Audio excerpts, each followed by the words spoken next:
Cowboys were slate busters in week 8. Who's on deck for week 9? The Football Guys DFS show has all your cash and GPP plays coming up.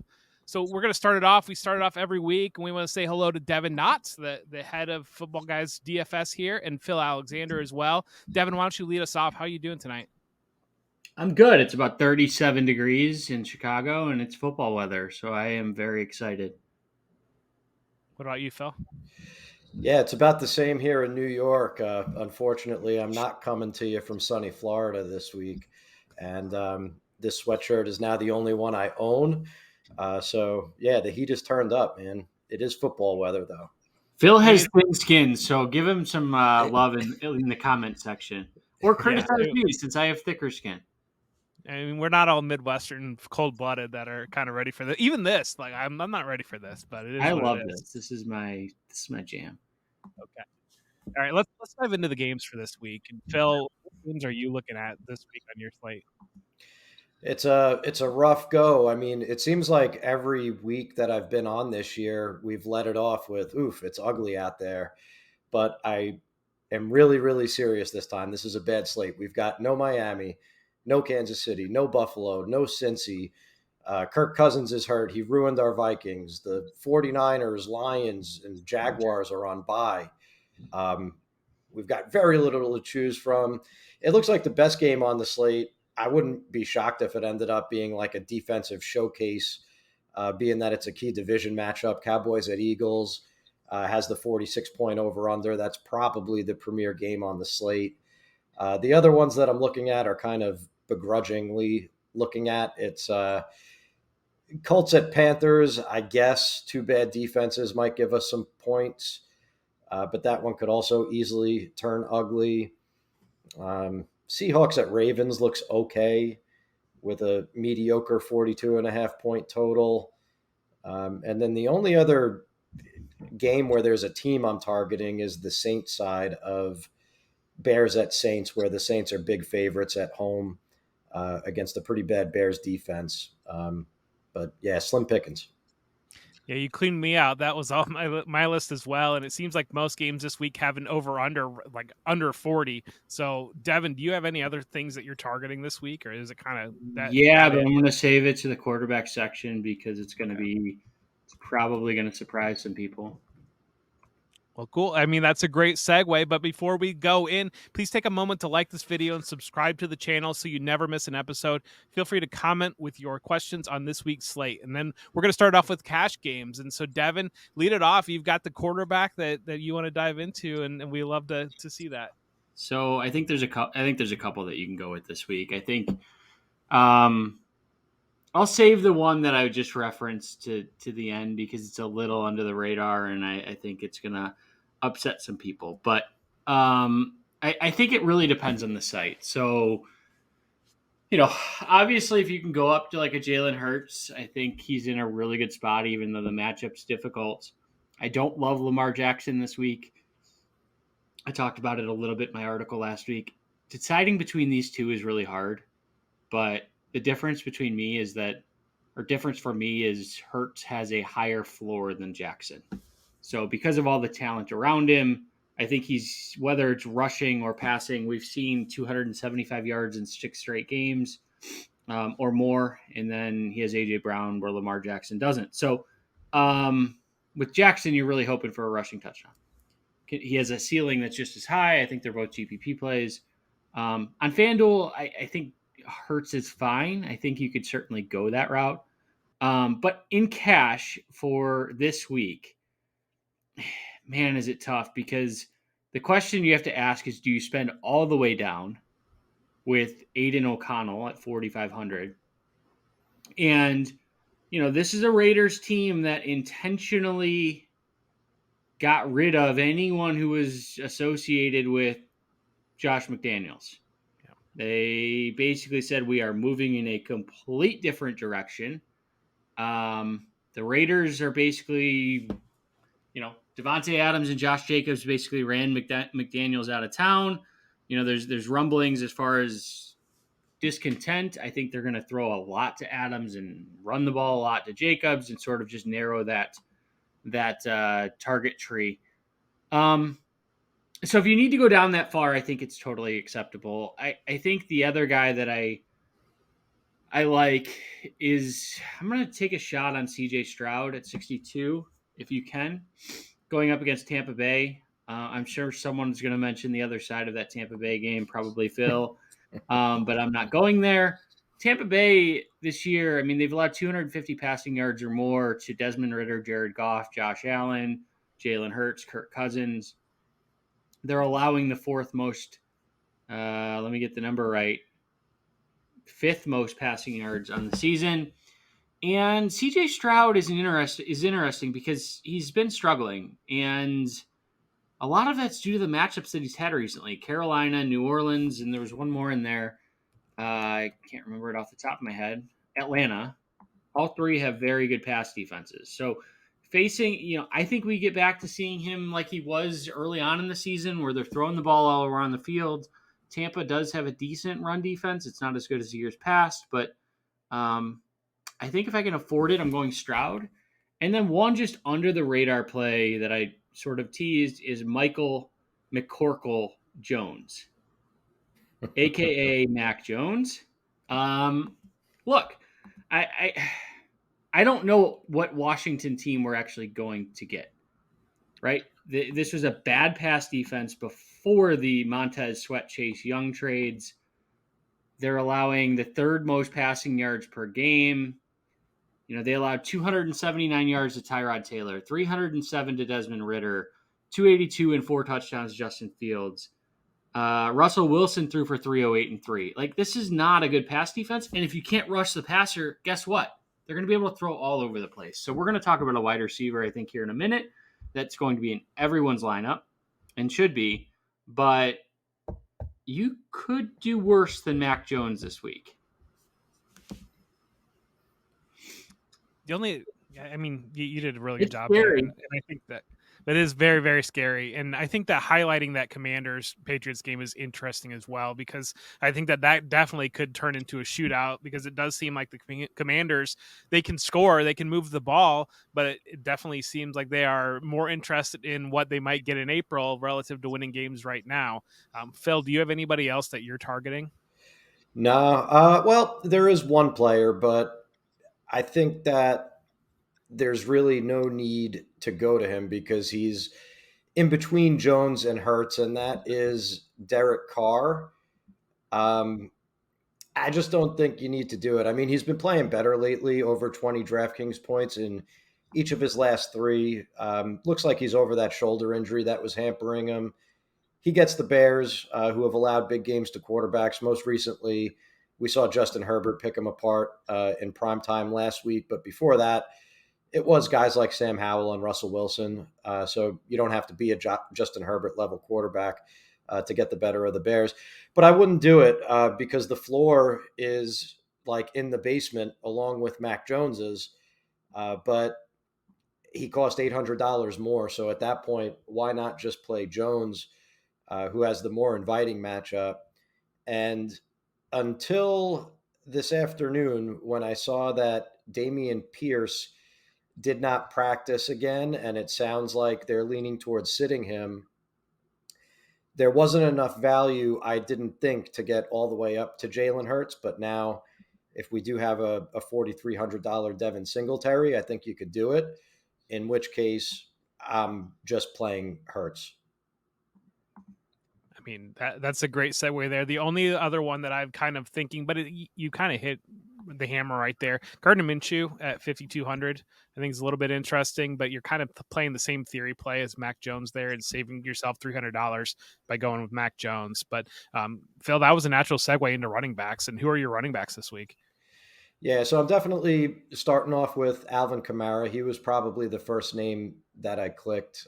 He continues to just post elite target shares for a running back, and on DraftKings, where it's full PPR, that's been playing really well. 22% target share over the last 5 weeks, which is unnatural for a running back. New Orleans is a home favorite, implied to win by more than a touchdown. That's a spot that we want our running backs in. And I'd be shocked, given the point spread and the team total for the Saints, if Kamara didn't score at least one of those touchdowns. And then I'm going to spend on Josh Jacobs as well.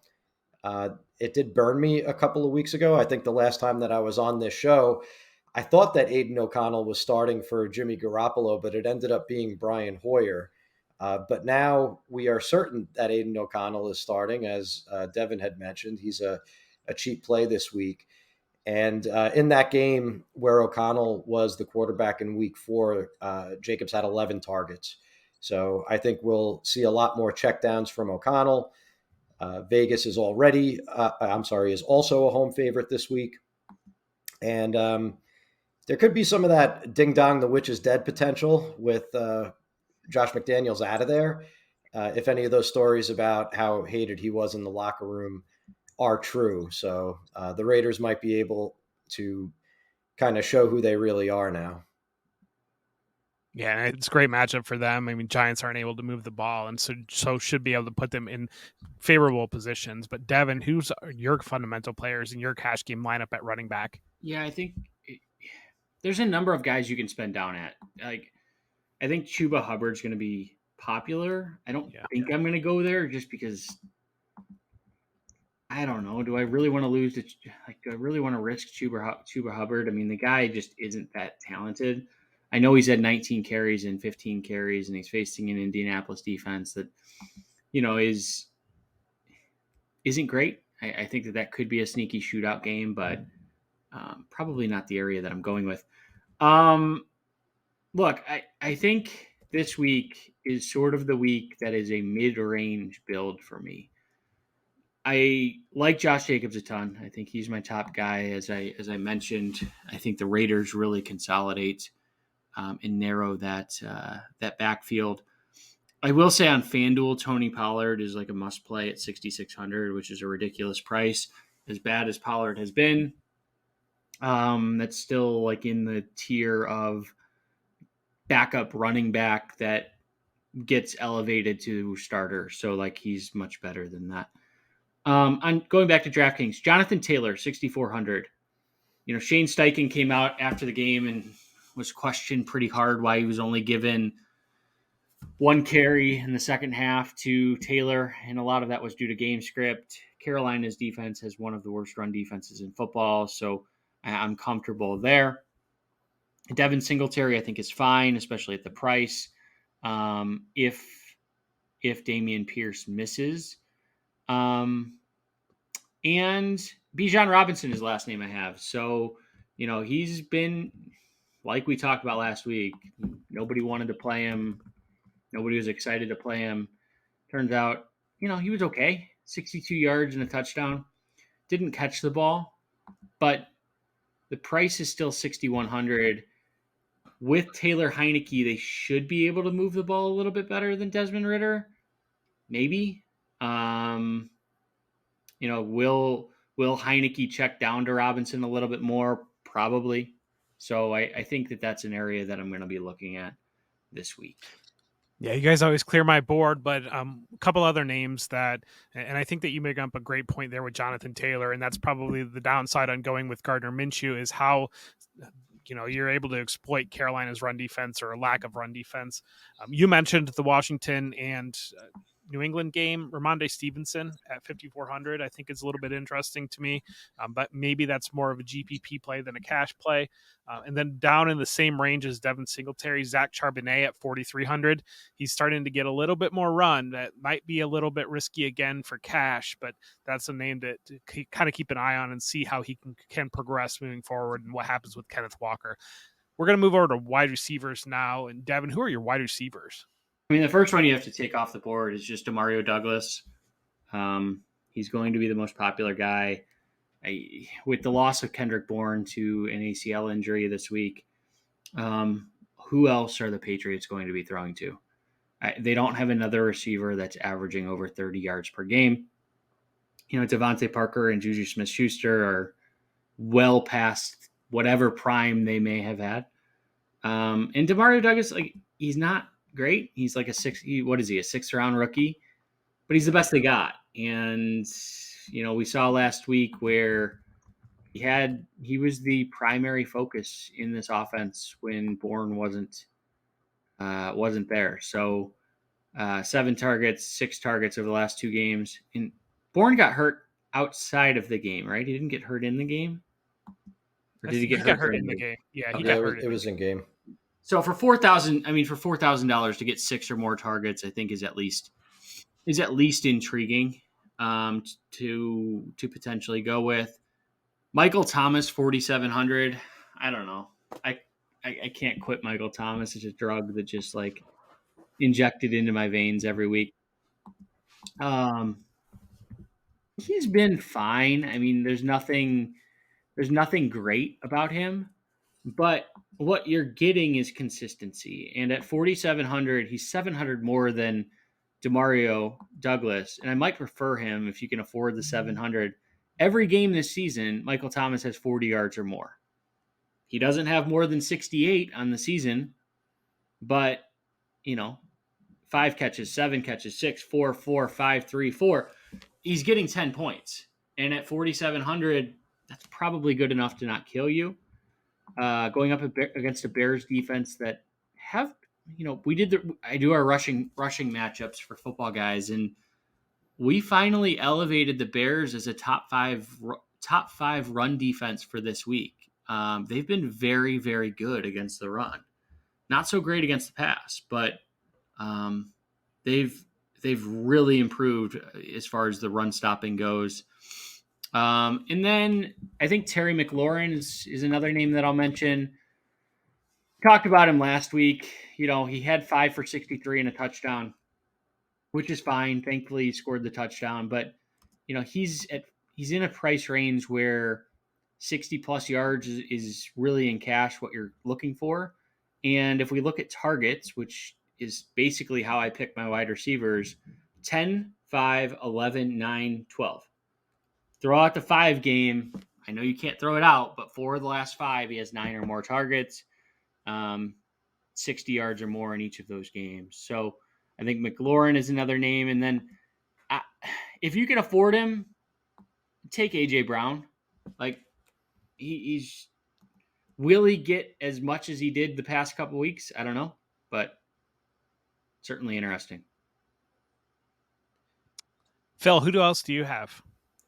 Yeah, Devin definitely took the top 2 names on my board. That was Douglas, who, like you said, is going to be kind of automatic in everyone's lineup. The only thing that I would add there is I think Devontae Parker might be out with a concussion. So, even if he did pose a threat, I don't think it's going to be this week. I mean, you're looking at Douglas, I think Keyshawn Butte, and Juju as the 3 healthy receivers.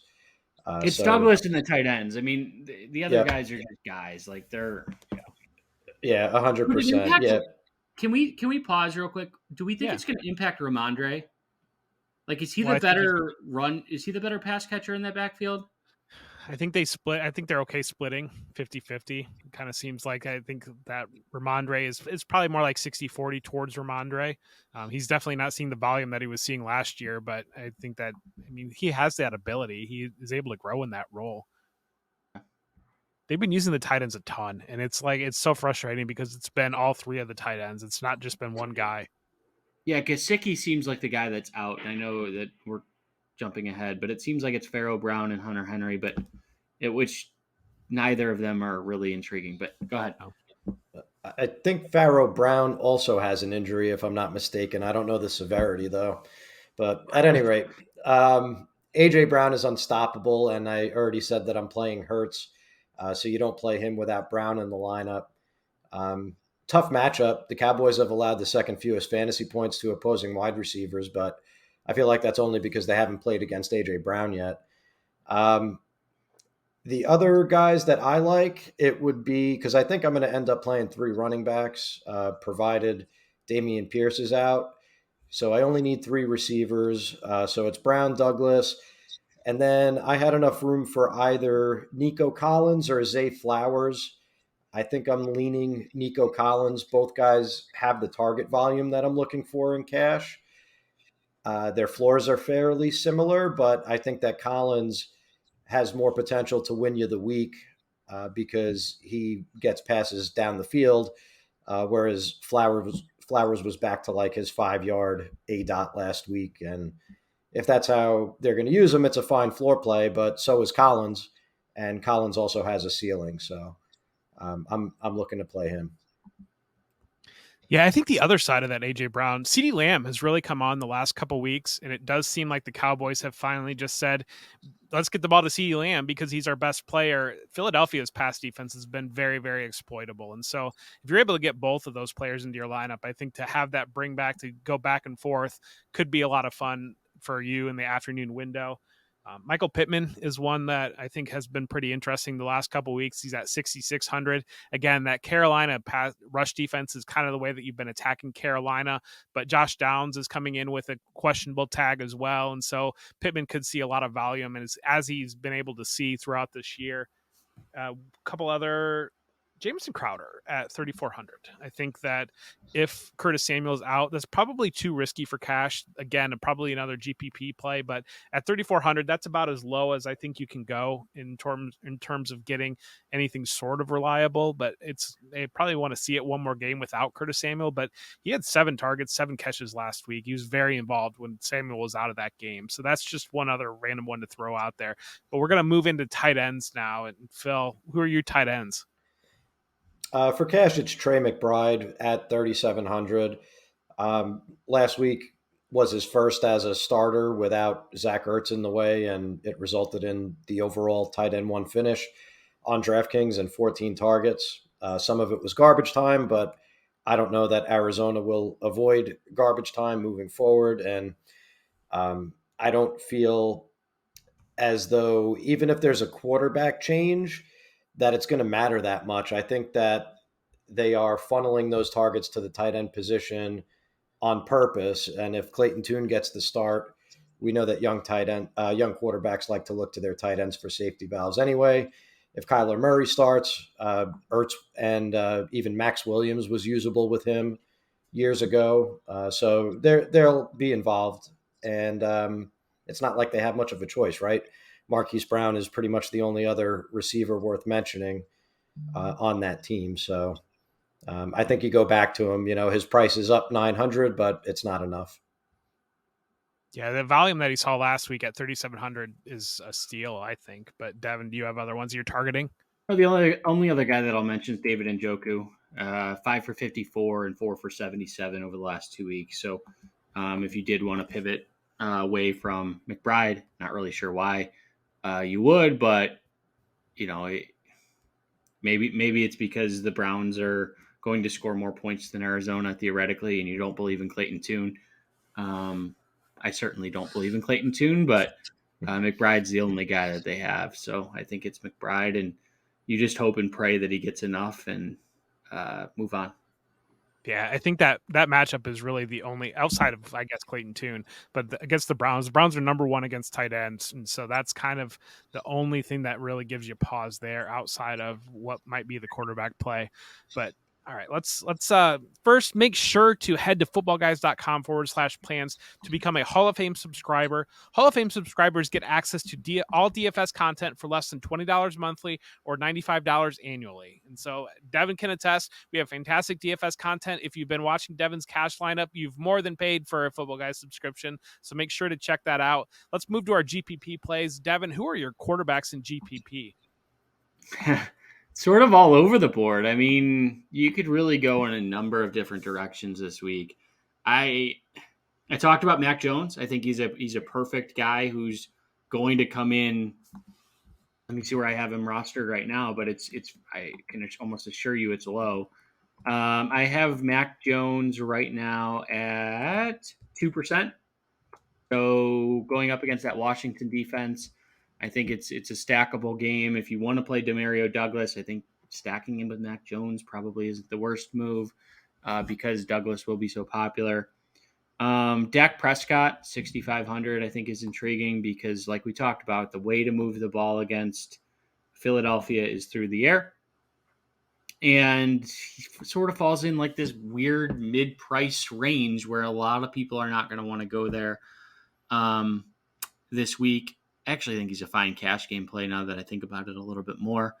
And then the last name I'll throw out there is Bryce Young. Actually, I have one more, Bryce Young and Taylor Heineke, but Bryce Young going up against the Colts defense that the Colts have been sort of all over the place this year. It's like they started off really bad against the pass. They've been a little bit better, but like they just allowed 310 and 2 to Derek Carr. And you look at their stats, and they gave up 384 and 2 to CJ Stroud, over 300 yards to Matt Stafford, who is not the old Matt Stafford that's consistently throwing over 300. And then they gave up over 300 to Derek Carr. So could they give up over 300 this week? Maybe. I think Bryce Young is starting to play a little bit better. So I think he's at least intriguing, and he has an easy stacking partner in Adam Thielen. Phil, do you have other plays that you're looking at? I'm also intrigued by Young because I think what we saw last week was an improvement. And what I like is that it coincided with Frank Reich handing over the play calling duties to Thomas Brown. The results didn't jump off the page, but 71% completion rate, 235 yards, a touchdown, season high, 7.6 yards per attempt. That's the kind of progression you want to see when somebody takes over play calling with a young quarterback. So, Devin hit on all of the other key points. But in tournaments, especially if it ends up that Chuba Hubbard is kind of the value play at running back that draws some ownership, that's also a good way to leverage your lineup. If you pair Bryce Young with Thielen, and maybe even Mingo has been getting targeted. And I know that DJ Chark had an injury. I don't know where he was at with that today. So if there's fewer targets to go around, even Tommy Tremble, if you want to stack him with Tommy Tremble, he kind of took over at tight end last week in Brown's first game calling plays. So some interesting things going on there. And like we said, I think that game could definitely go over the total. Outside of that, I mean, we already kind of touched on the guys that I'm going to be playing in GPPs and then differentiating my lineup elsewhere. Hurts, Lamar, Derek Carr, and Mac Jones are really the only other guys that I'm building around at this point. My only other one is if you really want to get weird and you want to go with Jaren Hall, but my concern is that he might get benched in that one. But at 4,800, I mean, I'm just, we're watching tonight. We're recording Thursday night. We're seeing Will Levis play, and he had 4 touchdowns last week coming in out of nowhere. If you really wanted to get weird and go with Jordan Addison, TJ Hawkinson in your lineup, Jaren Hall, just kind of spice it up a little bit. But let's do running backs now before Devin kind of grips into me for saying Jaren Hall here on this episode. Devin, we got your running backs. Speechless. Wow. Did not see Jaren Hall coming this week. I think a name that's really interesting this week that is going to be completely off the board and is not on a lot of people's radar, which I guess I just said the same thing twice. Kareem Hunt. I don't know how healthy Jerome Ford is. He played last week. He had 9 carries for 37 yards. Do they need Jerome Ford this week? No. They can beat Arizona without him. And he had a high ankle sprain. He didn't have a high ankle sprain. Is he healthy? Kareem Hunt basically came out and complained, and Kevin Stefanski basically said, hey, he's right. We need to give players the ball that give us the best chance to win. So Kareem Hunt could have a large role in this game. It's not something you should be going overweight in, but it's something that you should at least take a look at as far as, Cleveland gets up. Why would you play Jerome Ford given all of the injury issues you already have? I guess that was my Jaren Hall moment. So let's look at some more guys. Josh Jacobs, I mean, if he's not 20+%, he should be. I think he comes out and catches 7, 8, 9 passes like he did earlier this season with Aiden O'Connell. Kenneth Walker is interesting. I know we talked about Charbonnet getting more run, but we've seen Walker's the better runner. He's the bigger play guy. He's going overlooked. He's going to be less than 7% rostered this week. And that's just too low for a guy who has that much talent. I know the matchup isn't great against Baltimore, but Baltimore, the way to beat them, there isn't one. They're great against the pass, they're great against the run, but he could be a guy that has the big play potential, which at least has me looking in that direction. And then, man, one more name that I really don't want to say. I'm just going to say it because I'm going to get crucified for it because of my history with this player. Saquon Barkley, Bill knows. I have a very hate relationship with him throughout his career. I think he is a guy that's not trustworthy. I think he's a guy that is someone who has negative play, 50-yard run, which like for cash is the worst nightmare that you're relying on these huge chunk plays. But in the GPP, it's fine, and he's going to be popular. But going up against Vegas, what if Vegas just doesn't show up? Like there's an entire scenario. We're talking about Josh Jacobs. We're talking about Devontae Adams, who I'm sure we'll bring up in the next section. What if Las Vegas just doesn't show up because they lost? How motivated are they the rest of the season? I don't know, but the Giants should get Daniel Jones back this week, so that should help Saquon. And then Jonathan Taylor, like we already talked about, I think he's a great play in both cash and GPP. Phil, who are you targeting in GPP? Yeah, I'm mostly going to echo what Devin covered. Kamara, Jacobs, Barkley, and Taylor look like the best plays at running back, like by far. So I'm sure that I'm going to have significant exposure to all of them. The one place where I'm actually in direct opposition to Devin is the Cleveland running back situation. I have Jerome Ford written down, whereas he had Kareem Hunt. I don't know anything about Jerome Ford's ankle that anybody else does besides Jerome Ford, but we're 1 week further removed from an injury that he was able to play on last week. Hunt got into the end zone. I don't think he did much else to run away with that job. And Ford is a home run hitter, and that's what I want in my GPP lineups, is the guy that could potentially take it 70 yards to the house on any given play. He's done it like a couple of times this year. And that Arizona defense is certainly a willing partner there for a big play in the opposing running game. They turned Gus Edwards into a GPP winner last week. Don't see why they couldn't do the same for Ford. And then the only other note that I have on tournament running backs is that if we assume that Jalen Hurts and Lamar Jackson kind of lap the field in QB ownership, then I think DeAndre Swift and Gus Edwards are at least worth considering as leverage plays in lineups where you fade those respective passing games. That was exactly it. I was going to mention DeAndre Swift as a leverage play off of AJ Brown, off of Jalen Hurts. That makes a lot of sense there. The other leverage play I think might be Zach Moss, because if Indy gets up and they're already seeing usage with Moss, if everybody's kind of on Jonathan Taylor to play the other side of that, they seem very willing to involve Moss, and so that might be kind of a leverage play where maybe Taylor gets some yardage, but like we saw last week, Zach Moss got the 1 yard touchdown, and so Zach Moss, if he pops in and gets the touchdowns, then it could give you an edge up in a bigger tournament setting. Wide receivers, Phil, who are your wide receivers? So I have two teams written down, not really specific players. One of them is the Tampa Bay. One of them is the Tampa Bay Buccaneers receivers, because I have to mention something Baker Mayfield adjacent every week that I'm on the show. It just seems like they're low owned, high upside every single week. Evans and Godwin, I'm talking about now. So our projections have Mayfield for 235 passing yards, which seems in line with my expectations.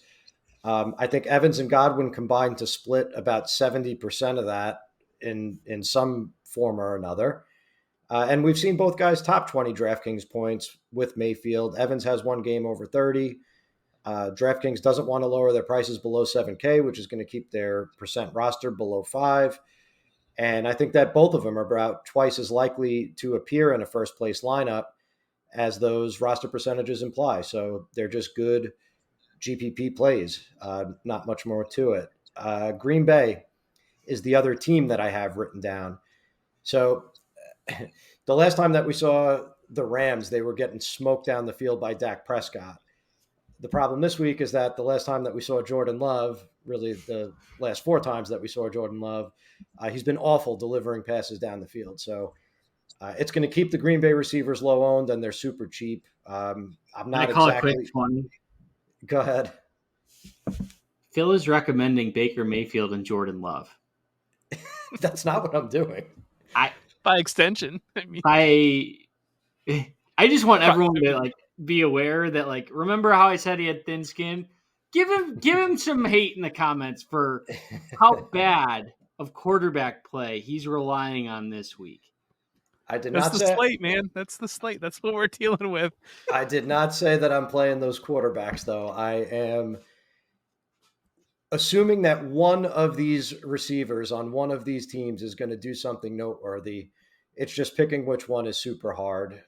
If I had to pick one from Tampa, it's Evans. And if I had to pick one from Green Bay, I think it might actually be Jaden Reed, just because he's the cheapest and he's actually been a pretty consistent playmaker.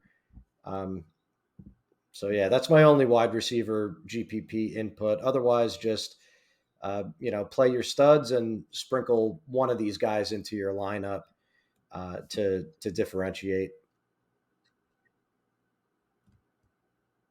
What do you got, Devin? Yikes. Okay, so a couple names here.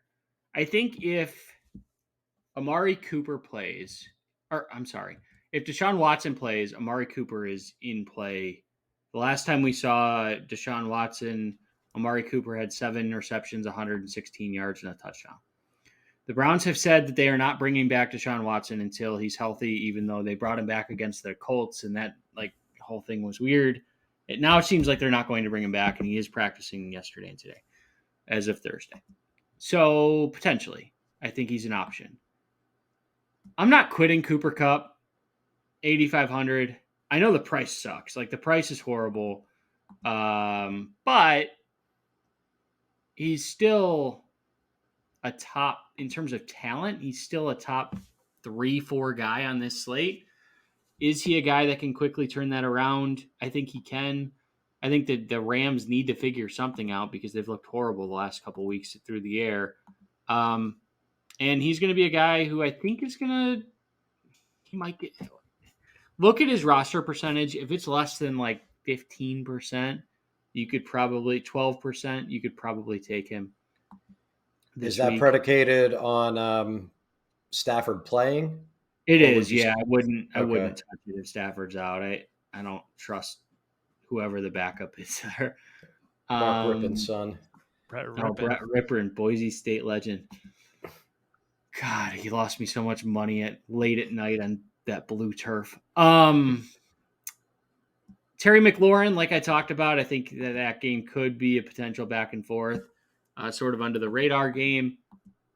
And then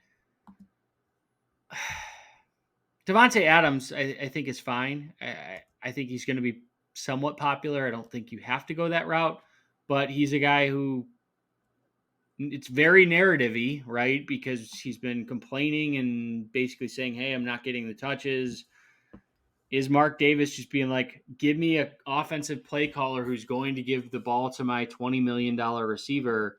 We know Mark Davis is kind of poor when it comes to ownership, so he could be like, I'm paying this guy a lot of money. And then the last guy I'll mention, Adam Thielen. He 6% rostered.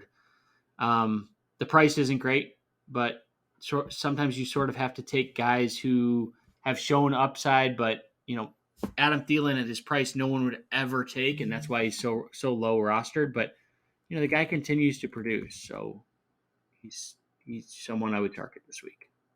They really broke my heart raising that Thielen price. I would love 7,500 brutal. Yeah, it's really rough. When I saw that on the slate, I was like that. It was 66 last week, and now we're up to 75. So good on But Adam Thielen to get up there. But 11 one guy catches, that 11 catches, 8 catches. I mean, yeah, he's basically I Cooper know Cup. he is. One guy that got off a little bit last week that would be a potential leverage situation would be Devonta Smith. I think that we saw him start to maybe round a little bit, and if people are on AJ Brown, that gives you exposure in that other direction. In a similar vein, Brandon Cooks has touchdowns in the last 2 games. In Philadelphia, the way that you attack them is through the passing game, and he's down at 4,400. Jackson Smith and Jigba at 4,300. If you wanted to step into that Baltimore Seattle game, I think that Seattle has struggles to protect Geno Smith, but they've been using Smith and Jigba a lot more recently in the short game. So I think that there's a potential there for volume as like extension of the run game type things. And so that might be a low key area that you can go and touch in. But that's kind of everything that I have. If, go back to Jameson Crowder at 3,400. If Curtis Samuel's out. Devonta Smith is really interesting Yeah. because there's the narrative piece where the Eagles were just trying to force feed AJ Brown to get to Yes. that 125 record. And now that they got it, AJ Brown's going to continue to be like crazy popular, but what if they go back to like a more balanced, like would it surprise anyone if Brown doesn't hit 125 again? I don't think they're going to force feed him the ball nearly as much as they have been the last 2 games because they've known about this record. Like it's clear in the Miami game where they could have just Miami ran out game. the clock and they were throwing Yep. 40-yard passes down the field. It's clear that like it was on Jalen Hurts' mind, it was on AJ Brown's mind. I could see them going to a more balanced attack with, Dallas Goedert, Devonta Smith, and Brown sort of taking a little bit of a backseat. He's still AJ Brown, and they're still going to throw to him, but like they're not going to force feed him. I don't think as much as they otherwise did this past week. Well, and Dallas just prides themselves on their defense this year, and wouldn't they just love to stop that streak? I would have to imagine. So, narrative-wise, yeah, I mean, there's reasons I think that you could go the other direction, and we're seeing. I think that Devonta Smith was carrying a little bit of an injury there for a little bit of a stretch of that big run by AJ Brown, but last week he looked very, very healthy, and so he looks back at it again. Tight ends. Do we have any other tight ends that we want to hit other than Trey McBride? Or there you want to go up at tight end this week, or anybody below him? I got some names. Jake Ferguson, $4,000, continues to. I think he's either first or second in red zone targets for the tight end position, and he's like top 5 for all wide receivers. He scored a touchdown last week, which is only his second of the year, but he's intriguing. I would actually fade Trey McBride this week, especially as he continues to get more popular. Look, Clayton Tune, like, I don't know. Are we really trusting Clayton Tune and Trey McBride to be 15 to 20% rostered? It could be higher, like when it's all said and done. If you told me like McBride had to outscore Njoku, Cole Kmet, and Jake Ferguson, I'd tell you like I would take those 3 guys all day. So I think that's probably an avoid for me. And then, like I mentioned, Dallas Goedert 4,800, I think, is in a good spot. So, yeah, good call on the McBride fade in GPPs. It's just the easiest position to swerve from what the crowd is doing because there's so much volatility, and it's not the same spot that the Cardinals and McBride were in last week. Again, think he's fine for cash. I'm eager to play him in cash, but happy to fade him in GPPs. I actually like TJ Hawkinson. I would go all the way up. I think, I'm sorry, what's the name of the quarterback you like, Jeff? Jared Hall? Jared Hall, here we go. Yeah, Jared Hall. I think the hate will just go a little bit too far on the Vikings pass catchers. I'm not looking to play Jared Hall, but Hawkinson is still one of the best tight ends in the league. And, I mentioned it earlier with Clayton Tune that sometimes you see rookie quarterbacks kind of overuse the tight end as an escape valve. The matchup is solid. A lot of tight ends have slipped past Atlanta. Chiga Konkwu should have had a long touchdown against them last week, but he dropped it. So I'm playing Hawkinson in tournaments. And the only other name that I have, this is more so if Drake London misses. I like Jonnu Smith because I think that if London is out, everyone is going to be excited to finally play Kyle Pitts. And Smith is $700 cheaper and has the same exact counting stats, and will probably go off at half the ownership. It's my turn to rely on Baker Mayfield now. Kate Otten at 3,000, I think, is an interesting name. If you're scraping the bottom of the barrel, want to make something work in your lineup, 3,000. He's seen some volume in that offense. Gets in the end zone, he pays off for that. So that would be the only other name for me to add in. Now we get to do our stacks. What's our favorite stacks for the week? Devin, lead us off. Dak Prescott, CeeDee Lamb, and pick. Did I? Yeah. Sorry. I think it's maybe it's going to be popular, but I think you could run it back with AJ Brown or Devonta Smith. I think that's fine. I'll throw one more out there so Jeff can talk about his love for this stack more than I have it. I do like it a lot, but I'll go. Phil, go, and then I'll come back. Sure. You know what? The longer that we sat here and talked about the Tampa Bay Bucks, oh God, I'm just gonna do it. Play Baker Mayfield, guys. It's gonna happen one of these weeks. You want to be there when it does. But all right, we're done with that. So Phil is muted. He's still talking, not realizing that he's muted. But we have had enough Baker Mayfield talk for this episode. Let's look at Bryce Young and Adam Thielen, 5,100 and then 7,500. I think if you pair those two guys together, the combined price isn't all that bad.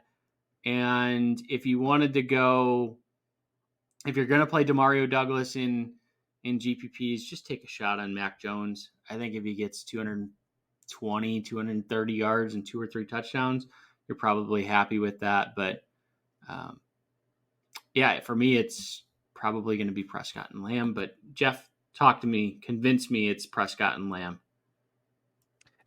Dak has really turned it around the last couple of weeks, and we saw the performance last week against the Rams, the way that he lit it up, and CeeDee Lamb as well. And so that's where I land there. That I really think that the Cowboys had that bye, and I think they looked hard at their offense, and they said, we were trying to get Michael or Tony Pollard involved, that we were putting too much on his plate, and we were spreading around too thin on our wide receivers. Just get the ball to CeeDee Lamb, and that's what they've done the last couple of weeks, and CeeDee Lamb has really gone off in that spot. So that's why I would be on that stack. My other would be just run the Gardner Minshew, Jonathan Taylor, Michael Pittman stack and just run those all together against a Carolina defense that struggles, and maybe the Colts hang 35 on them, because we've seen some explosive opportunities out of this Colts offense.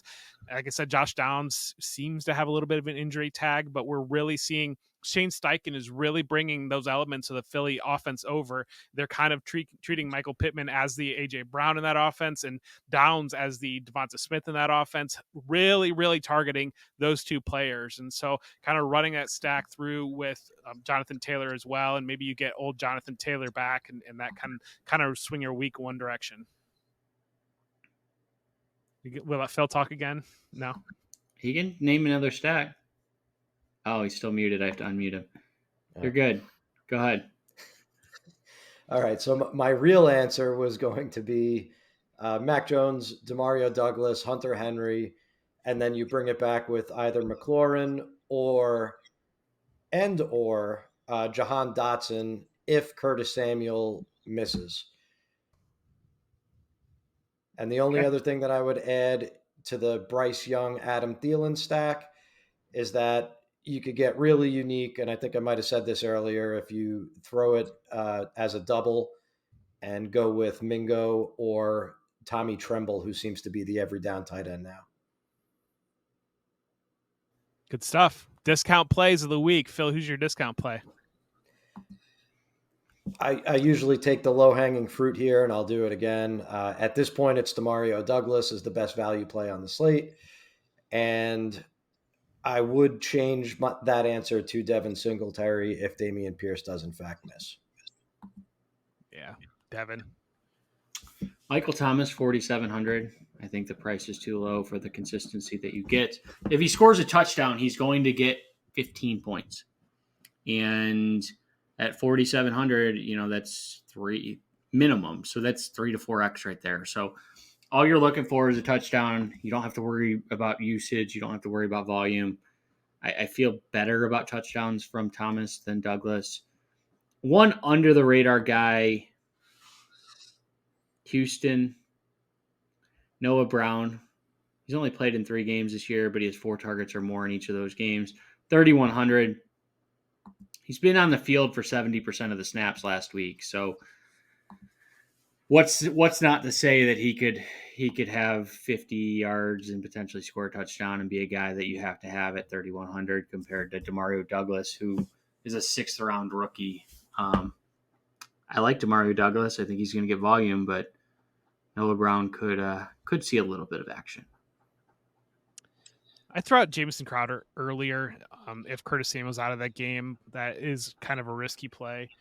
But scraping the bottom of the barrel, Jalen Hyatt at $3,000. If Daniel Jones is back, and if the Raiders, that could be a situation where Hyatt could score you 2 long touchdowns, and at $3,000, that unlocks a lot in your lineup. And so just kind of scraping the bottom of the barrel, because we've seen him connect with Daniel Jones in week 2 with a long play in that Arizona game, and they are involving him much more. They need to figure something out in that passing attack. That's what we got for you tonight. Make sure to like and subscribe. Devin, why don't you lead us out? Yeah, I mean, post who your favorite cash game play is, who your GPP play is, and tell Phil why Baker Mayfield and Jordan Love and Jaron Hall are just like, he needs to reevaluate his quarterback positions this week. So with that, best of luck, everyone, for week 9. Phil, you will get your chance next week. Thanks, everybody.